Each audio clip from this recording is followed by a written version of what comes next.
Ready start. महोदय, यद्यपि योजना के अंतिम रूप पर यह औपचारिक बहस अब हो रही है, हमने योजना के प्रारूप के बारे में काफ़ी ब्यौरेवार विचार किया था।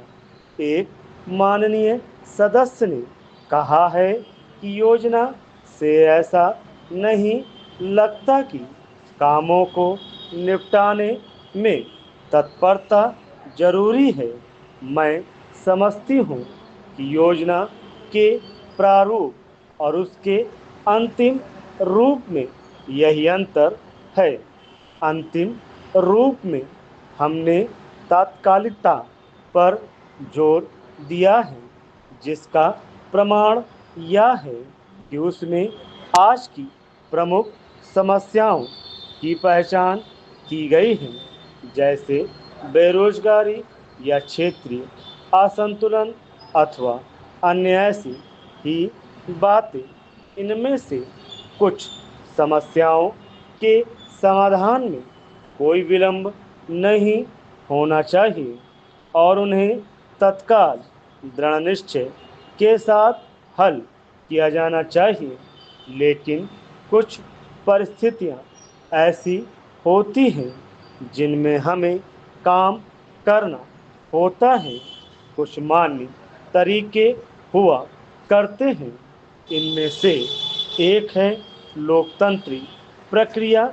बहुत से लोग चाहते हैं कि हम कई काम एक साथ करें और इनमें से कुछ के बारे में हम सहमत भी हैं कि वे सही काम हैं, लेकिन हम लोकतांत्रिक प्रक्रिया के प्रति वचनबद्ध हैं।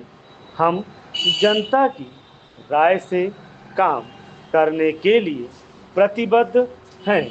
हमें अधिकाधिक जनता और पार्टियों को अपने साथ लेकर आगे बढ़ना है। मैं समझती हूँ कि अगर इसमें हमारी गति कुछ धीमी भी रहती है, तो भी हमारी प्रक्रिया को बल मिलता है और हम जो भी काम हाथ में लेते हैं उसे बल मिलता है।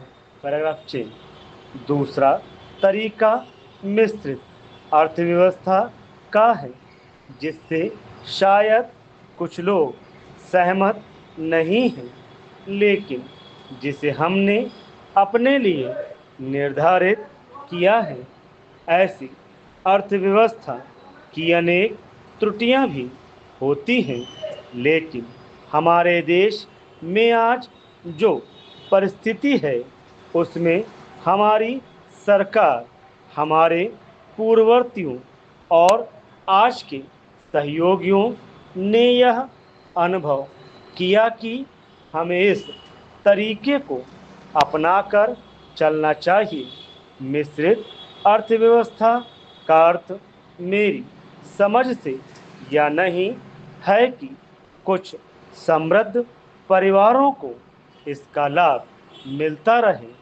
कृषि या लघु उद्योग जैसे अनेक क्षेत्र कमजोर वर्गों के लाभ के लिए निजी क्षेत्र में रखे गए हैं और हमारी मिश्रित अर्थव्यवस्था के अंतर्गत अपने लिए लोगों को अनेक कार्यक्रम अपने हाथ में लेने के अलावा उनमें अपने लिए काम करना चाहिए।